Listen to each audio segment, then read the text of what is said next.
Hello, all, and welcome. Does it still count as Back. welcome back if we've been gone for a year? Welcome back. We've had welcome back. We'll just leave it at welcome back because complicated. Because it's Welcome back complicated. to the Lair Magic podcast, which has been gone for just shy of a year. We went to check the episode number because hey, this is episode number 38. The last episode we posted came out October 1st of last year. So we're like 2 weeks short of being gone for a full year. Yeah. So hi.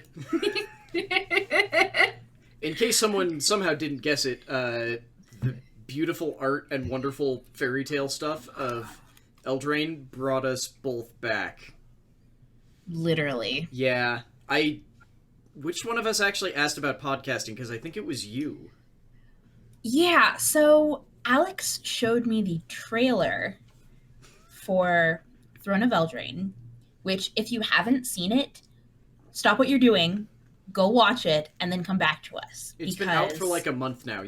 It's gonna be everywhere, I promise. And it's only it's like 30 seconds. It's maybe a minute. No. It's like a minute and a half. It's decent length. It's the kind of thing that when he showed it to me, I was like, oh, this is whimsical and wonderful. Wait, this is the new magic set? What? Also, oh my god, wait, I'm so why into is this this gingerbread girl trying to stab a magical huntsman in the eye with a fork? You know, I didn't actually question that. But that's very Miriam. That's not what I'm questioning. My question is, who gave them sentience? And how sad that their little love story came to an end. Also, they're apparently not the first ones. Because there's that sad third dead one. So who the fuck is baking sentient gingerbread men? I don't know, because I don't think they have a card yet if they're going to get one. I mean, I'm assuming it's some old lady somewhere who's got too much time on her hands and a child fixation, but, you know. But it was wasn't it inside a castle? It was inside this absolutely gorgeous castle. And also, whose wedding banquet was interrupted? Oh yeah. That looked like a medieval wedding banquet. Like full of pies and everything. So I guess we haven't done a good job of explaining, hey, if you haven't been around for all the other times that we used to do this podcast, Miriam and I run the Lair of Lore podcast is basically we love the stories and the art and things that magic can convey. So this is a flavor podcast. Just we try not to fixate on the story because sometimes the story makes us sad because it continues going forever and ever and ever and ever and ever and ever and ever with no logical stopping point. And then they change their minds. And oh yeah, this thing that we said back here, yeah, that doesn't matter anymore. Yeah, or somehow Jace is his own Deus Ex Machina. Don't question that one. Too long. Not going into it. But then occasionally we get amazing, like, top-down design sets like this, where it's just... This screams us on such a fundamental level that we didn't think we could not talk about it. Also, both of us are, I guess, recovering cooks? Still am. Just, we're not working directly in the industry. Recovering professional cooks. So the fact that food tokens are a fundamental part of this set, and the fact that there was a brawl deck that's already been put out on MTG Arena that I got to play with a bit that's entirely about make food and do weird dumb stuff with food and maybe kind of win with it is so extremely my jam. It's your jam tart. Yes. Also, the fact that... It is your jam tart. I can't see any of the food tokens on the card image gallery because I don't think they're here, but Miriam has already suggested the terrible and wonderful idea of running one of our cooking streams trying to make a bunch of the things except for the boar's head that's on one of the food tokens, because that's just a pain in the ass. It's also not kosher, and why would we waste food making... Well, I could make it out of marzipan, but who likes marzipan? I feel like more people would be willing to eat the fleshy bits off of a boar's head than would be willing to eat marzipan. I agree. They're beautiful. The art is... Oh, God. Yeah. Oh, this art literally dragged me out of my magic hermitage. Can we start with the card Oh, that I who feel are like... we? Who are we? We didn't introduce ourselves. I guess we didn't, because we're operating No. under the clearly false assumption that people would know who the hell we are. It's been a year. It has been a year. So yes, I'm Cap. I run all of the other things that the Lair of Lore does, which means right now I'm like 2 weeks behind on VODs because of that whole vacation thing, and then going into a mental funk. I run all of our streams and such. And I do too many things. That's it, yeah. So I'm Miriam. I am one of the ladies of lore, and a really good friend of both Cap and Haley from college. And generally just a wacky enthusiast of food things and art things and the maker of terrible puns. She is the positive light to overshadow my general, malaise? No, that's not right. Negativity, let's go with. Imagine it like one of those really aggressive floodlights that your neighbors put up that just shine into your window. Eventually you get used to it. That's a dark way of putting it, but okay. It describes our friendship, though. You just get used to it. But I feel like... I bring the crazy. I just feel like we need to start with one card because it was like the first key art we saw that wasn't something that was just like a fairy tale princess with a sword, because we now have the card for it, and we've already talked about it in our engine room stuff, which you can hear over on our Patreon. I love Ginger Brute just because I feel like it's such a good tone-setting card. Because it's just... Look at the art! It's just some sort of terrifying gingerbread man who's somehow human-sized, yet still a 1/1. Like, escaping out a freaking window and knocking over a pie as he does it. If you also look, there's a terrified granny in the background like, oh dear, what have I wrought? Is it weird that I don't assume that she's like, what have I wrought? She's more like, shit, he's escaping. I think it's more like, what have I wrought? I guess that would make more sense with the flavor text of, the unlabeled vial was not vanilla extract after all. Which is so like, good. crap! That is so good. So, it's a, it's a 1/1 artifact creature food golem, for 1, with haste. The extra benefit of you can pay one generic. Ginger Brute can't be blocked this turn except by creatures with haste, because he's the gingerbread man, and you can't catch him. Also, I think that's the first time I've ever seen haste-based evasion, and I love it. Run as fast as you can. You can't catch me. I'm the gingerbread man. I feel like... As the old story goes. He probably wouldn't say it quite like that. He'd probably say it with some sort of, like, slavering, his mouth doesn't quite work voice. Oh, God. This one we're not doing video for us, but I've literally started screwing up my mouth to find a position to try that again. Huh. Also, he has the pay to and tap sacrifice Ginger Brute. You gain 3 life that all food tokens have, because I think I have it. He is food. Run as fast as you can. You can't catch me. I'm the gingerbread man. Better? Yes, and still awful. It ended up with my jaw on the complete other side of my mouth, and my tongue just kind of stuck to the bottom of my mouth to do that one. Good lord. Is it weird to say that, like, some of the cards in this are giving me this bizarre combination of, well, not combination. So because this set is focused on fairy tales and sort of, like, Arthurian legend, I'm getting a vaguely, I'm getting a minorly Yu-Gi-Oh feel from it for really dumb reasons. Mostly because, have you seen the totally not Loch Ness Monster? No. Well, here's that if you want to talk about it, but while you're running to go find it, there's an archetype in current Yu-Gi-Oh called Danger! And then it's just a Danger! Insert dumb cryptid name here. So there is an archetype right now that's just built around doing stuff like, oh no, it's the Loch Ness Monster. Oh, that's totally Nessie. Yeah, exactly. Do you want to read this one? That's Nessie. All right. So this is the Lochmere Serpent. For 4 generic, a blue and a black, it's 7/7 with flash. So what you can do, pay 1, sacrifice an island. Lochmere Serpent can't be blocked this turn. Sacrifice a swamp. You gain 1 life and draw a card.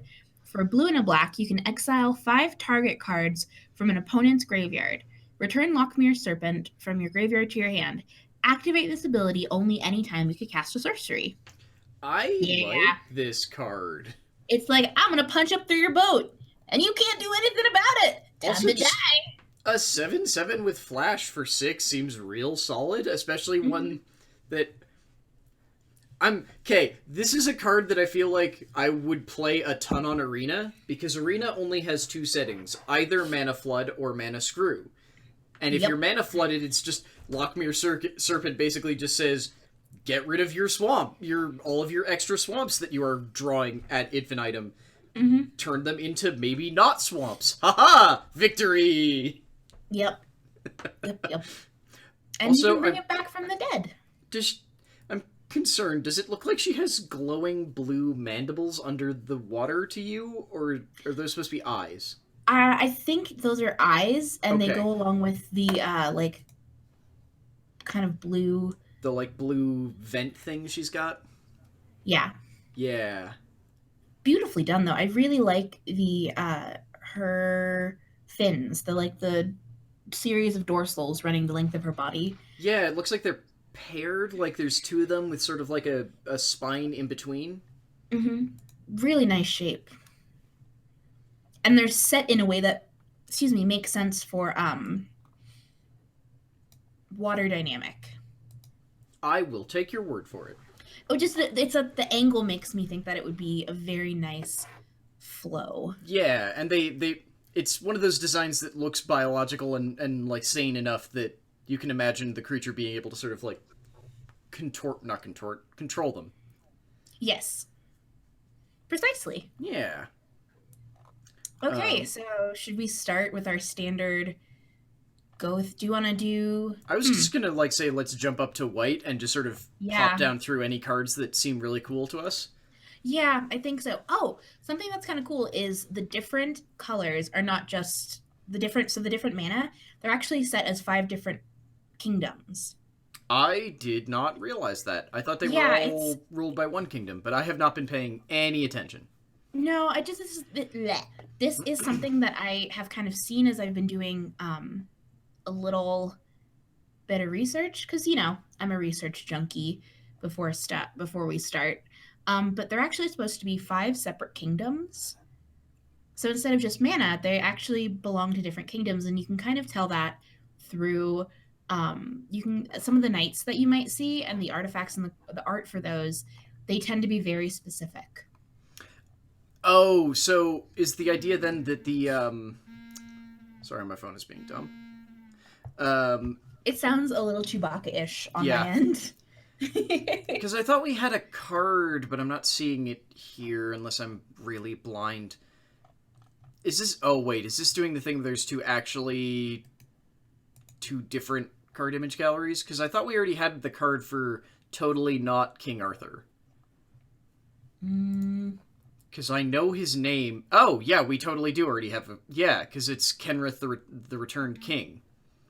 Oh, he's in blue, isn't he? No, he's white with Wooburg abilities. So I assumed the idea was that he was... Given the information you've now told me, I assumed the idea was that he was, like, a high king over all of the other kings. I don't know. I'm going to have to find where I found... Bleh. I'm going to have to find where I saw it, or where I read that. But, let's see. Under mechanics, art, or world building. That's really... So there's a second card image gallery that's for the alternate packs that are the like more fairy tale design ones. And there are some cards in it that aren't in the normal card image gallery yet. Like Kenrith, and I think there was a blue wizard? Oh, I think I might have seen him. Oh, is it just Kenrith? Yeah. Maybe it's just Kenrith. It's Gadwick the Wizened. Yeah. Is in there. Can you send me the link to that real quick? Yes, it's just at the top of the card image gallery, but there you go. Well, I'm going to read Kenrith real quick then, just because, like we said, it's Arthurian legend, so obviously you have to have your Arthur character. Oh, geez. Wow. These are pretty. Yeah. These are really pretty. So Kenrith the Returned King, for 4 Sorry. generic and a white, is a 5/5 legendary human noble. Also, hey, I guess we have nobles again? He can pay a red, he has pay a red, all creatures gain trample and haste until end of turn, because fuck you, that's why. Pay 1 and a green, put a +1/+1 counter on target creature, already on board with this. I love that they also scale up. 2 and a white, target player gains 5 life. I don't know if I would ever willingly use that, unless I was dying, but sure. Mm-hmm. 3 and a blue, target player draws a card. 4 and a black, target player, or target creature card from a graveyard. Wow, I skipped the first word. Put target creature card from a graveyard onto the battlefield under its owner's control. Wow, I'm Wait scrolling. a second. These are pretty. Okay, so Kenrith is basically ultra group hug, because thing I didn't read is that, or didn't intuit immediately when I was reading his first ability, pay a red, all creatures, not all creatures gain trample and haste, with no timing limitation on that, so he's just like, it's not my turn, it's Bob's turn, and Bob's attacking, I don't know, Steve. Here, Bob, all your creatures now have trample and haste. Yeah. Also, so do Until Steve's, but Steve isn't attacking, so it doesn't matter. Yeah, until the end of turn. Yeah. That's so weird. I love that he's group hug, but also group punch in the face. And that I love that the cost of his abilities scale up. I don't know why. That makes me really happy. Is there one of these beautiful alternate pack arts you want to cover then? I'm just drooling so hard because all of this is literally appealing to 12-year-old Miriam. Because I never grew out of my fairy tale stage. Yeah, so all of the cards that are adventure cards, which are the new 2-card setup for this set, have really awesome fairy tale art. Do you want to just tell me one of them so I can throw it into the display? Because this art is like so different from anything else, Embreth Shieldbreaker. Holy crap. Talk about wow, different that art. is yeah, that is very stark. That is striking. Oh my god, that's beautiful. Was that a pun on purpose, or was that just incidental? Oh, that was incidental. Striking. Oh, wow. Okay, didn't even realize it. See, this is why I said when we introduced ourselves that I am the maker of terrible puns, because probably, I would say a third of the time, I'm not aware that I'm making it, until it comes out of my mouth and people are like, wait, what? Yeah, so this is beautiful. This card is so pretty. So just Plus, I'm enjoying the Art Nouveau-esque borders. Yeah, so just as an explanation, this is an adventure. So the way that this works is that you cast... Hang on, sorry, ear itch. You cast one side of it, either the instant or sorcery, and then... or the creature, and once it's in the bin, then you can cast the other side, and it exiles it, if I remember correctly? I believe you're correct. Because there's different mechanics. Yes, so do you want to read off this one, then? I would love to. Okay, so Embreth Shieldbreaker, for a red and a generic, it is a 2/1 with a flavor text, "Courage is the only shield I need." I can tell you that's not the case. However, the sorcery adventure, for 1 red is destroy target artifact. I did not realize that the sorcery parts had their own name, because it's so tiny I didn't notice it. Because it's called Battle Display. Yeah, and the art for this one, I know Steven is going to throw it up. Yeah, it's up. It is so striking. Just everything else is very like Victorian, with the choice of colors and the detail. Some of it actually reminds me a little bit of Innistrad and some of the color choices they used for the like black.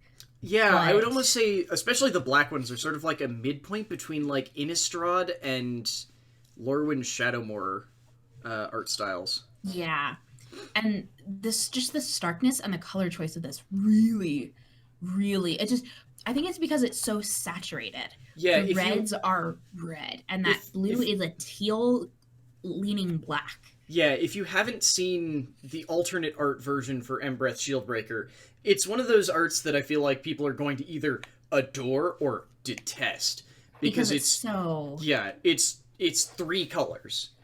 I guess yeah. four if you count yeah, cuz there is some skin color displaying cuz it's like white, red, this sort of like teal being used in the place of black or blue and skin color and that's it. Yeah, and the thing is, I clicked over to the other gallery. The other one's fine. It's definitely got those some of the same colors, but it's way more lifelike. Yeah, and this is another Um, one of the cards that I got to play a little bit with in the Brawl event. That it seems like a really solid card. It's it's one of those classic like it's a card that does two very different things, and that makes it a great utility thing. Just kind of sucks that a 2/1 is almost always going to trade down. yeah. Otherwise, like God, great. that's so visually just wow. Yeah, I is it weird to say that the normal art I feel like almost looks like it could belong on Kaladesh?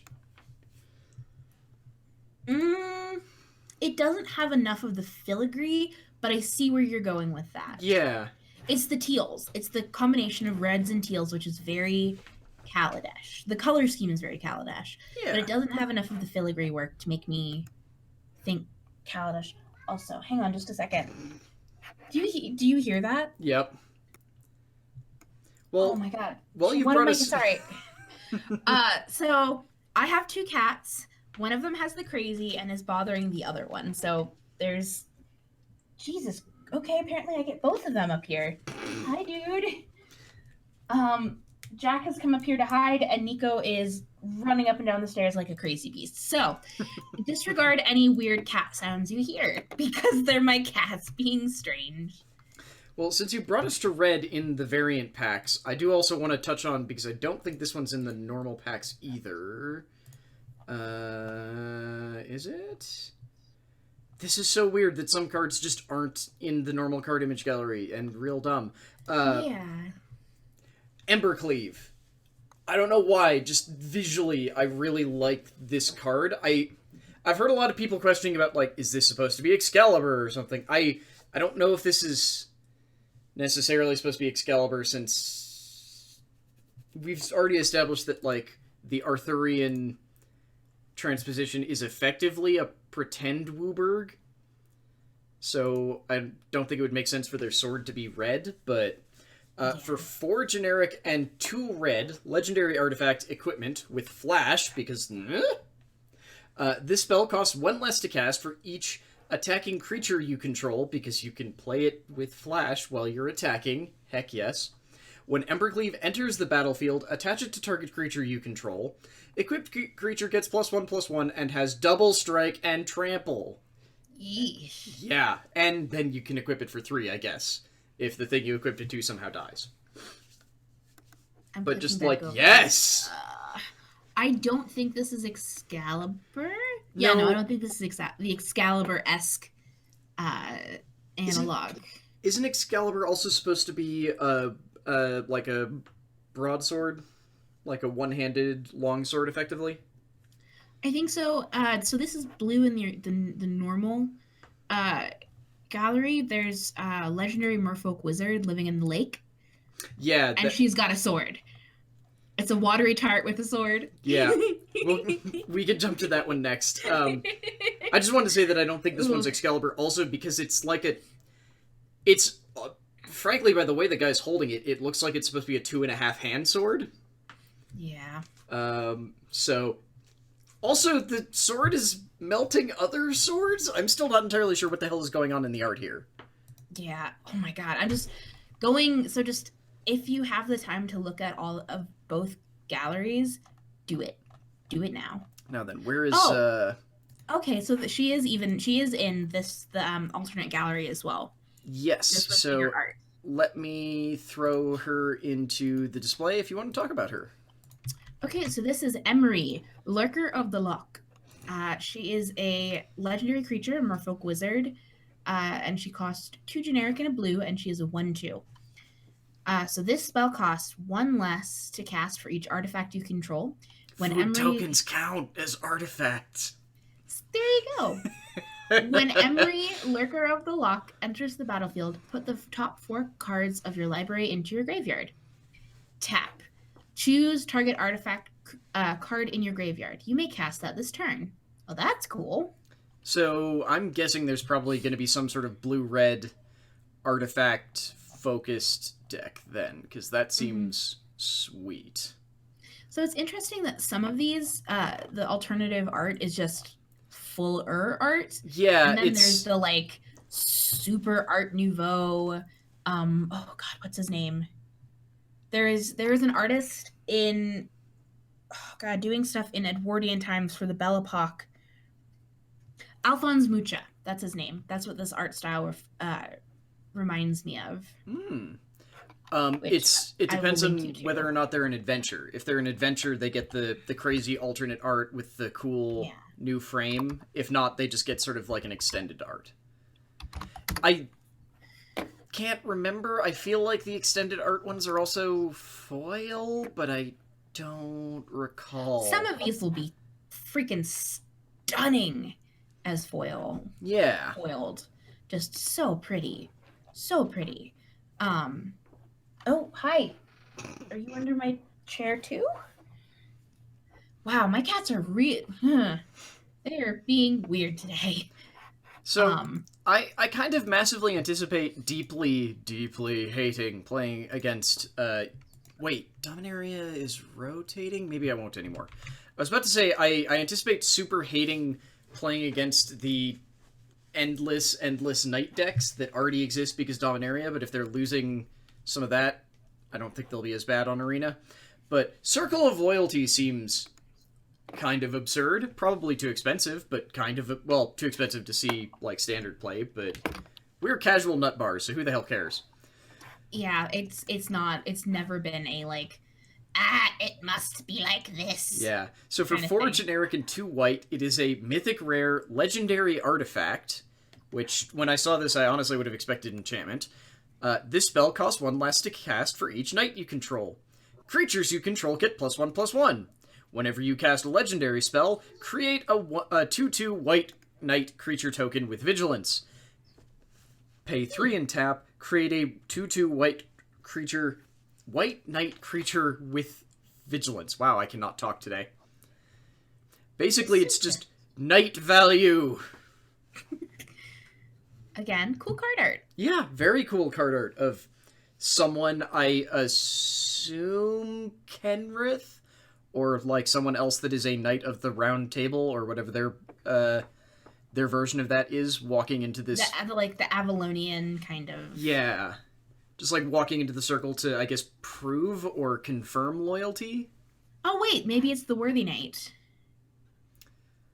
Oh, maybe? Except that I think because of the hair, I'd guess not. Just because the hair on the person walking through the circle of loyalty looks like close shorn, and Worthy Knight is a woman with a ponytail. Oh my god, they have a Jack the Giant Killer. Do you want to cover Worthy Knight? Oh my god, yeah. Okay. Yeah. And okay. I'll go grab Jack the Giant Killer. He's in green, right? Nope, this is a white card. It's just Giant Killer, but I realize it's referring to Jack. Yeah, it's good. So, real quick, scrolling through a lot of these cards, if you are familiar with a lot of fairy tales and folk tales, you're gonna get a lot of just like, oh, wait a second. I know that. I know what that's referring to. That's so cool! Kind of things. Yeah. So, Worthy Knight. So, this is for generic and a white. It is a human knight, 2/2. Whenever you cast a knight spell, create a 1/1 white human creature token. I like how she doesn't make knights. She just makes, like, I guess she's protecting people, or... Inspiring. Yeah, she's inspiring people. Inspiring. There we go. My brain wanted to go with taxing. I'm like, no, that doesn't work that way at all. No. She's inspiring the peasantry to rise up and defend themselves. I mean, while we're on so to synergize great with Worthy Knight, there's also directly next to it. I don't know why we're stuck in this card image gallery. Maybe because it's fewer cards, so it is, but it's also really pretty. But Harmonious Archon to do some broken stuff with that 1/1 human you just made. For 4 generic and 2 white, why are all of the things I like costing 6? Good lord. It's a 4/5 creature Archon with flying. Non-Archon creatures you have base power and toughness 3/3. And when Harmonious Archon enters the battlefield, create 2 1/1 white human creature tokens, which are now 3/3 human creature tokens because of Harmonious Archon. Nice. Real quick, just commenting on card art. Mm-hmm. The Charming Prince kind of looks like a smarmy jerk. I think that's the point. And like he's made of wax. Like that's not cute. That's not cute. You look like a jerk. Do you actually want to read him? And I feel like the purple in his background is trying to imply exactly that. That you have the right read, that he is not actually a good person. He's just charismatic and also a dickbag. Yeah. Sometimes charismatic people you don't trust. So Charming Prince. For a generic and a white, this is a 2/2 human noble. When Charming Prince enters the battlefield, choose 1. You gain 3 life. Or exile another target creature you own. Return it to the battlefield under your control at the beginning of the next end step. I just realized I have to hate the person who made this card. It's Randy Vargas. No, not because of that. I mean, like, what the actual card does. Because it's Why? Because it's a charm. It's a choose 1 of 3. Yes. Yeah, that you managed to pun in a card name. I have to hate you now. Person on the R&D team who I will never know, but I have to hate you in particular now. Fair enough. Well, I'm gonna grab a giant killer because you talked about it. No. Hi, Jack. Speaking of Jacks, Jack is now has now crawled under my desk to hide from his sister. Giant killer is a 1/2 for 1 white creature human peasant. I actually had a discussion with Chewy because both Gothic and I thought that peasants were a creature type before. Totally not. These are the first peasants in Magic. Or at least they may have at once been a creature type, but have since been errataed away and are now back. It has pay one a white and generic tap to tap target creature, which is just great. What size advantage? They never even see me coming. And then the instant part of it, because this one is an instant, not just a sorcery, is chop down. For 2 and a white, destroy target creature with power 4 or greater. This is good. Yeah. Also, just look at the way that... So read that in a spiral. Like, read that card in a spiral, starting with Jack, going to the left, and then getting bigger. Just topple giant in the background. What does the art look like for this normally? That's my question, because this is beautiful. Oh, it's not bad. So cool. It's, I hate how tiny people's artist names are here. Tesper Esping? Wow, that is powerfully awful to try and read. Trying to find it. I'd actually say its normal art looks kind of like, I'd almost believe it was from Zendikar. Because it's got like a Zendikar Lorwyn sort of feel to it. A lot of the art in this set definitely gives me like a Lorwyn vibe filtered through something else. Oh wait, here, I can just throw it in the chat like a smart person. This is okay. Yeah. This is okay. I don't love it, but I don't dislike it. Oh, did we mention that there's like...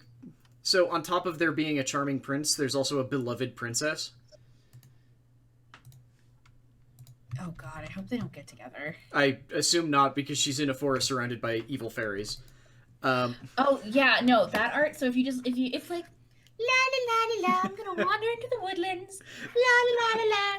And if you look around her, it's like, oh girl, you need to pay attention to where you're going. I love that all of the like.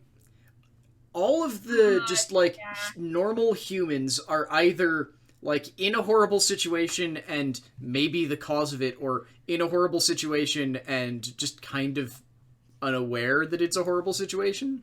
So beloved Look what prince, she is standing on. yeah, she's standing on some sort of giant crocodile monster thing. Like bog beast. Yeah. It's kind of like, girl, pay attention. For 1 white, she's a creature human noble, 1/1, with lifelink. Beloved princess can't be blocked by creatures with 3 power or greater, I guess because they're like, oh, she's so naive, we won't murder her. Sometimes a gentle slipper can travel where an armored boot's been denied. So I guess it's maybe not saying that she's like naive, it's just that she's gentler, so the creatures of the forest aren't trying to eat her? So in the world building article, they do actually talk about her card, and they refer to this as who wrote this? Cynthia Shepard refers to this card as when she added the note for Howard Lyon, who's the artist. That this is essentially a teenager texting instead of paying attention to traffic while crossing a busy street. All the danger, it gets better. All the danger in the piece is a second read, and much of it came from Howard Lyon's imagination as artist as much of it came from Howard Lyon's imagination. It just I love it. The mood for this is literally written as innocent and pure, ellipses, and naive. Yeah. So how about this? How about so that we don't like go forever just talking about every freaking card? Because we totally will. How about we try and bounce back and forth, finding all of the fairy tale references? Let's go from the normal one, just because like there's not that many in the alternate art one. Yeah, and we could totally stay on the alternate art one for an entire episode. Oh yeah. In fact, once we see all of them, maybe we will, just to like go over all of the ones with like the particularly impressive art. Yes, and how much we like some of the alternate artwork. To the original. Yeah, I wonder if we've seen all the adventures, or if there will be new ones. I don't know. All I will say is Flaxen Intruder in this one looks way creepier than Flaxen Intruder in the original set. Well, then if you want to read Flaxen Intruder, also, yeah, I totally like the normal Flaxen Intruder more, which is... I like the face on that one better, but with this one, I'm a little more creeped out by the child. See, I don't want to be creeped out by the child. I'm just like, yes, the child looks like a badass in the normal one. Except in this one, she looks a little creepy, and it looks like she has... Oh, no, it's Goldilocks. Did you really just now realize that? It's Goldilocks! Miriam, read this card, damn it! Okay, Flaxen Intruder. This is for 1 green, this is a human berserker. Whenever Flaxen Intruder deals combat damage to a player, you may sacrifice it. When you do, destroy target artifact or enchantment. The middle blade was just right for 1/2. So her sorcery card for the adventure is Welcome Home for 5 generic and 2 green. Create 3 2/2 green bear creature tokens. Oh no. So the reason I didn't realize it was Goldilocks at first, because I admit that when I started looking at the cards, I was just trying to get a visual, just trying to get an impression visually of the set. Because that's usually where I start, is I go big and then I go small. So you saw small, terrifying girl, but didn't see 3 bear heads in the background. No, I didn't, because I just glanced at that. However, in the alternate art for Flaxen Intruder, as you read the card, you're like, okay, terrifying child wielding what looks like an oversized shaving razor. There's 3 bear traps, and as you read even further, there are 3 bowls on the table, a bear head stuffed and mounted on the wall, a bearskin rug on the floor, and she's wearing the other bear as a stole. Did you read the Welcome Home half? I did. Okay, sorry, I somehow missed that bit. Yeah, I did read that one. So I didn't, because again, visually big than going small, I didn't realize it. Yeah. And then I'm like, oh dear. Oh dear, Goldilocks. You done strayed too far from the path. See, and I like the normal art version because I feel like it does all of that, but in a more compact way. Because you've just got like the three bear heads on the wall in the background. She's got a really cool sword. I don't know why. I really like that. Like one, there's no guard on it, which seems like a stupid thing that a child would do. No, there is a guard on it. It looks like a hammer. What? Are you talking about the normal art, the alternate art? Oh, the alternate. I know. I'm talking about the normal art. Yeah, there's no guard because she's got like a. It looks like it's just. Oh, sorry. I thought that was part of the window. You're totally right. Okay, yeah. I see it now. Sorry, I thought those were bits of the window. No, and I think I did it first, and as I'm looking, I was like, no, wait, that is a guard. That is a guard on it, but it looks like a hammer. Yeah.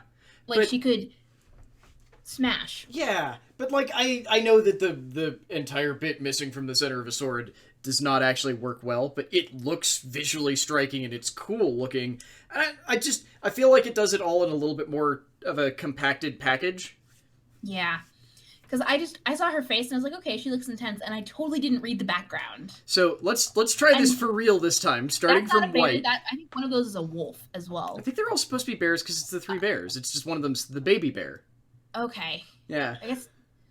Fair enough. So let's start back in white, and we're going to go through and just like grab up anything that you go, that's a fairy tale, which means, I mean, the fairy godmother, I feel like, has to be the first one. Yeah. Because what fairy tale doesn't have a fairy godmother who either makes everything better or makes everything worse? Yeah. For one white, it's just a 1/1 creature fairy with flying. No one is so lost that a fairy can't find them. However, it also has the sorcery side, Gift of the Fae. For 1 and a white, sorcery adventure, target creature gets +2/+1 and gains flying until end of turn, because let's face it, what would any of us, assuming we couldn't just ask for money, ask for from a fairy godmother? This is true. Yeah. I mean, maybe getting Stronk wouldn't be a question, but like gaining flying would definitely be my first thing if they said, no, you can't ask for money. Oh, I would love to fly. I would love to fly, and I would love to be able to like slow down time. Yeah. Or speed up time. So Righteousness is a card that it's your standard knight slaying the dragon of like any Arthurian, any like big fairy tale. There's always a dragon and a knight who needs to slay the dragon. Try for the dragon. I love that it only costs 1. Yeah, and it's like, okay, so like yeah, this is not a good card, but like I love that it only costs 1 for a maybe not great card. Yeah. So Righteousness for 1 white. It's an instant. Target blocking creature gets +7/+7 until end of turn. Sir Damon looked at the dragon and saw the faces of every innocent it had devoured. Suddenly, his sword blazed like the sun. Very dramatic. It is, but I really can't look at anything besides what looks like a golden bucket for his helmet. It looks like a bucket, it does. Yeah. It's a golden bucket. I have never been fond of that particular style of helmetry. Me neither.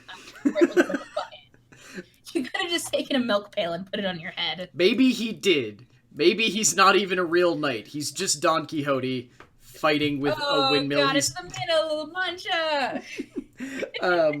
The next obvious fairy tale I see is Trapped in a Tower. That one's so obvious. Yes, it is. For 1 generic and a white, enchantment aura, enchant creature without flying, because if you can fly, you can just leave the tower, you idiot. Yeah. Enchanted creature can't attack or block, and its activated abilities can't be activated. At least up here, I have some peace and quiet. Sure, totally not Rapunzel. Sure. Wait, yeah. Is Rapunzel in the public domain now? I bet she is. I'm pretty sure Rapunzel is in the public domain. Wait, yeah, Disney's made a movie of her, so yes, she's totally in the public domain. Yes. So I can't think of a specific fairy tale, but this one is very like... So this is apparently, this next card is the only time... Is it the one next to Trapped in a Tower? Okay. Yeah. This is the only time they've actually used the word love in a card. Really? Okay. Yeah, so in the, again, world building, this was one of the cards. Huh. I also really love the flavor, and I'm totally for it. So, yeah. True Love's Kiss. This is an instant for 2 generic and 2 white. You can exile target artifact or enchantment. Draw a card. Be careful, dear. Some people deserve their curses. Marrowen, the Barrow Witch. I feel like you should listen to a Barrow Witch, if for any reason just because she might curse you herself. Mm-hmm. But yeah, like, this is... I'm with you, where I can't point to a specific fairy tale where I'm like, yes, it's part of that, but it's such a ubiquitous thing that, like, it gets lampshaded in fucking Shrek. Mm-hmm. Also, I just realized now that we've apparently given up all pretense to not swearing, which was mostly on me, but whatever. I've said the F word, and I think I've said the S word. Yeah, same. Remember, I'm the keeper of the swear jar, and I think I've paid the most metaphorical money to the swear jar. It's very metaphorical. We never made a swear jar. If you want to give us bits to make a swear jar, go for it. Or better yet, to support on Patreon so that you can also get pictures of dumb dogs being adorable. Yes. Right. That's kind of... Yeah, I don't think anything else in white that we can see is, but I mean, the first one in blue is a pretty obvious one, because there's a couple of cards that reference the Pinocchio story, starting with the totally not the blue fairy. Animating fairy for 2 generic and a blue. Totally the blue fairy. I love it. I can't help myself. I just feel like I always have to say totally not the insert thing it totally is here. Yeah.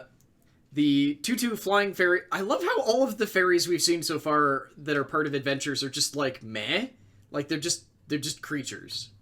2/2 flying fairy for 3. A true puppet master has no need for strings. But then it has, as its adventure, Bring to Life for 2 generic and a blue. Sorcery adventure, target non-creature artifact you control. Become a 0/0 artifact creature token. Put 4 +1/+1 counter tokens on it. Sorry, I had to hiccup and die there for a second. No worries. Just like, yes, just make Pinocchio, except in this case out of a spoon and a human skull. Oh, wait, no, that's like Nails. That's like it's a mini cauldron. Yes, there's just like light that's leaking in from one side, so it weirded me out. So yeah, it's like a large teapot on a vase and using utensils for hands and feet. And this is not a well-built puppet. No, it doesn't. Surprising freaking no one, the blue fairy is not actually good at making fake humans. Yeah. Okay, so let's see. Frogify is what I think the next... Come on, it's... Sorry, I didn't realize its name was literally Frogify. Frogify! It's the newest music streaming platform. Frogify.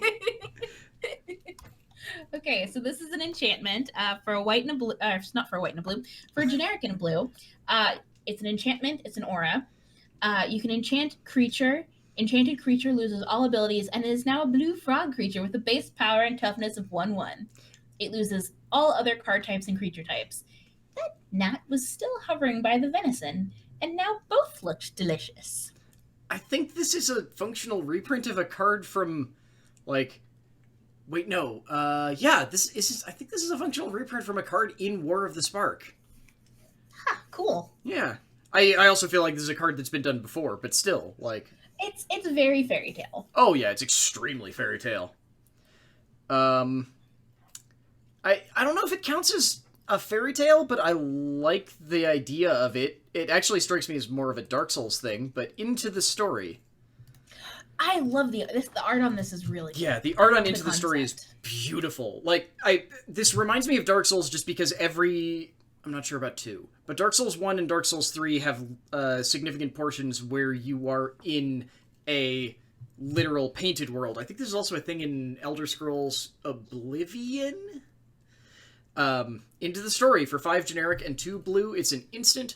This spell costs 3 less to cast if an opponent has drawn 7 or more cards. Wait, sorry. If opponent has 7 or more cards in their graveyard, the card draws you 4 cards.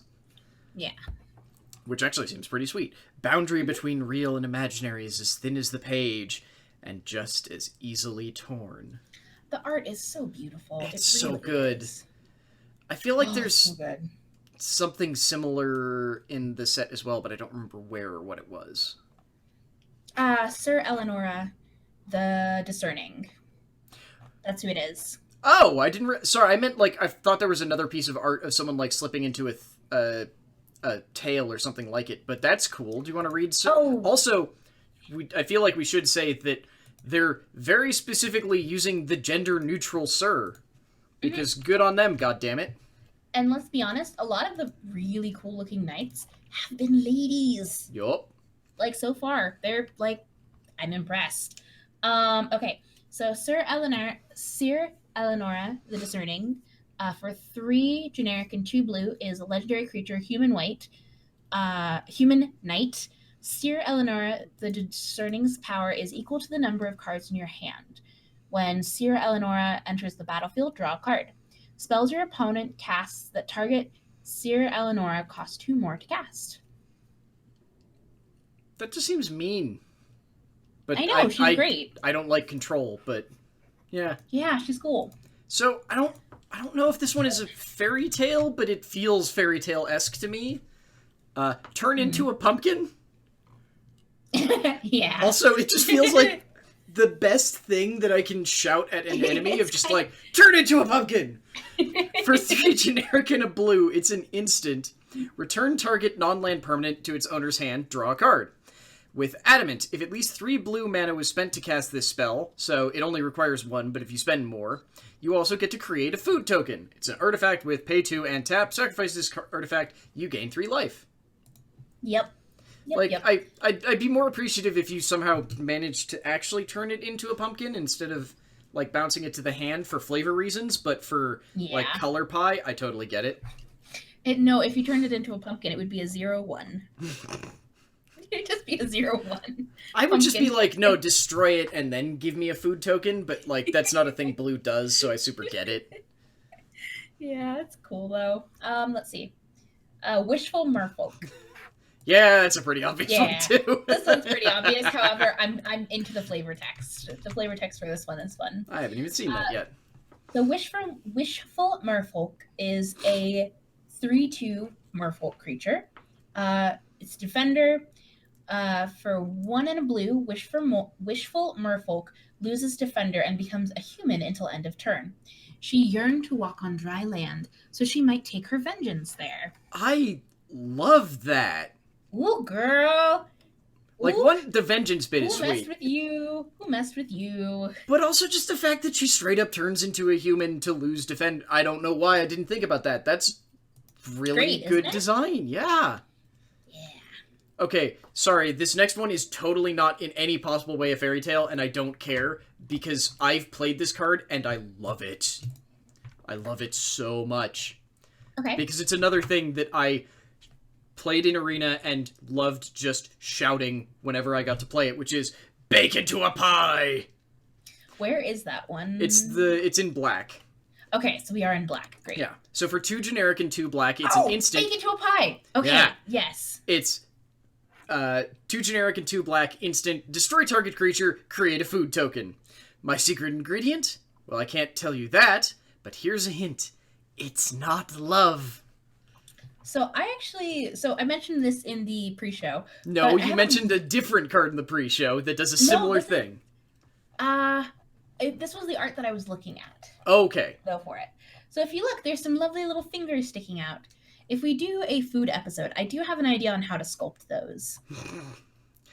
And make them edible. The one that I don't think we're going to have time to get to, but the one that you talked about is actually from the Brawl cards. And it's the one that I went like, no, don't talk about it because I want to talk about it on the show. Because it's called Taste of Death. Oh, well, no, I did talk about... This was one of the ones that I did talk about, but it was not, like, in super detail. But why don't you talk about Taste of Death real quick? So it's 4 generic, 2 black, sorcery. Each player sacrifices 3 creatures. You create 3 food tokens. Just... everyone lose some creatures. I'm going to turn them into food.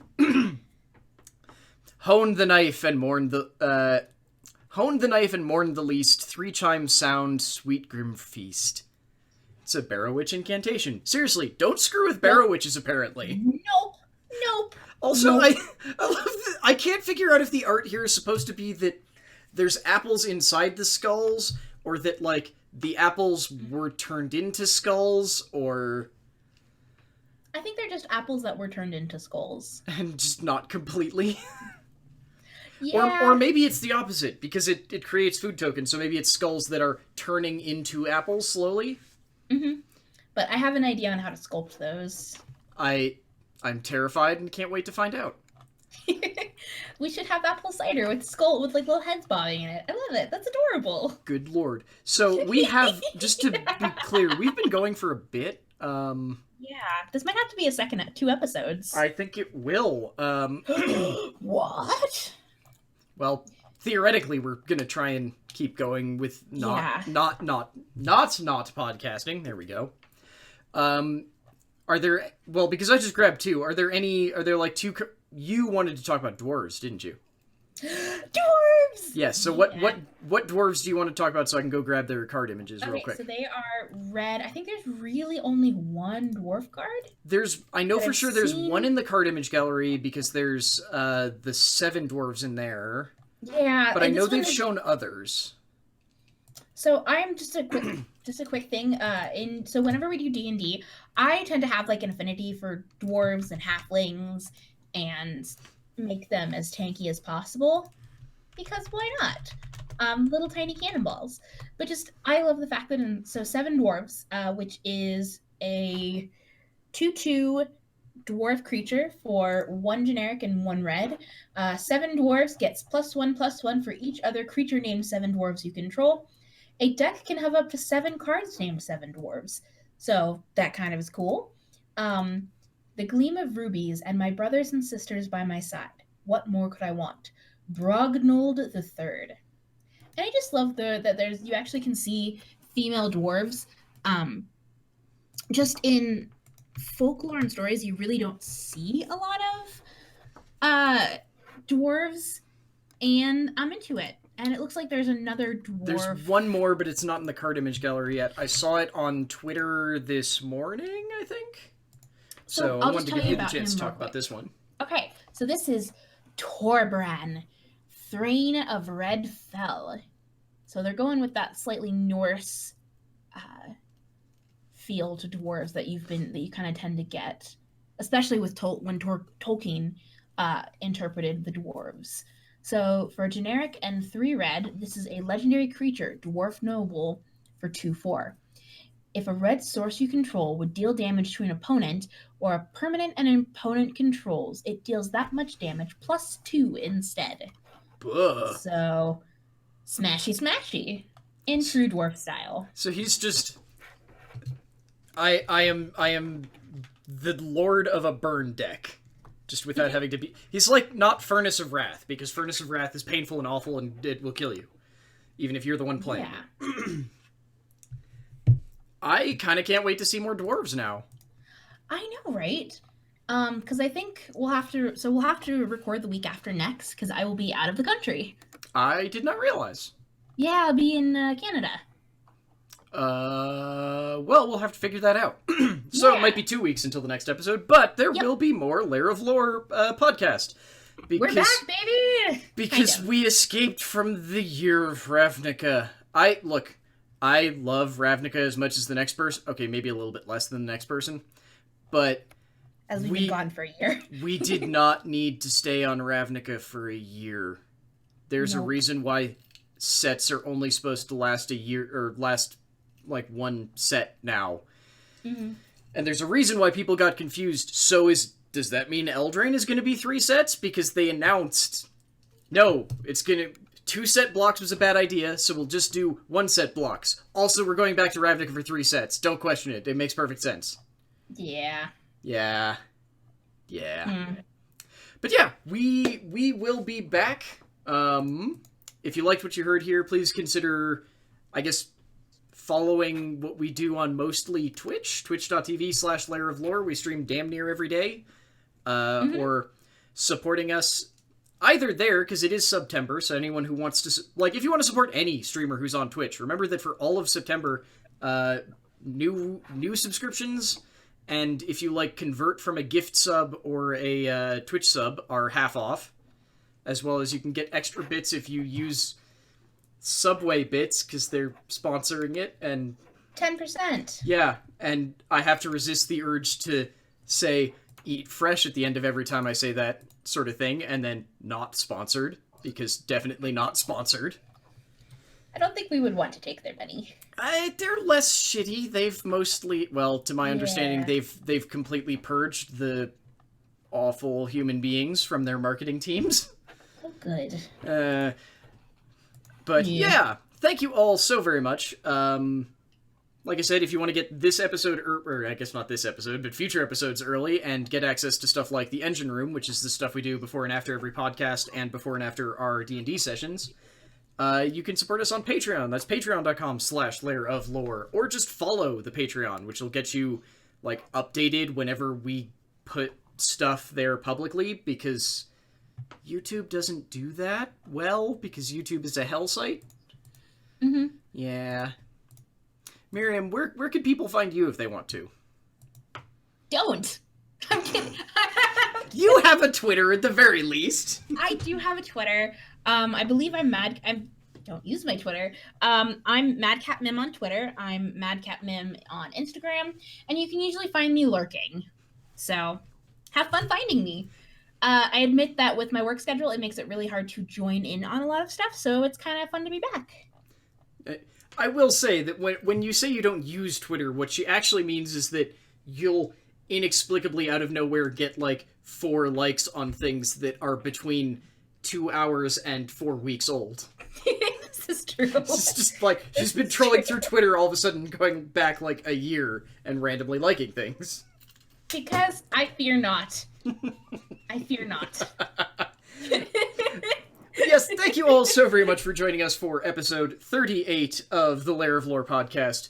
Hopefully 39 will not take a year to come out, but we'll see. I certainly hope not.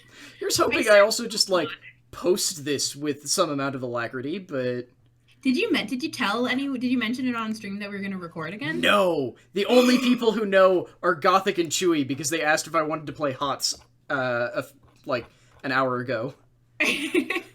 Cool. This will be an interesting hey. Yeah, almost no one can call me on it. Cool. But yeah, thank y'all, and we'll see you next time. Bye, folks. See ya.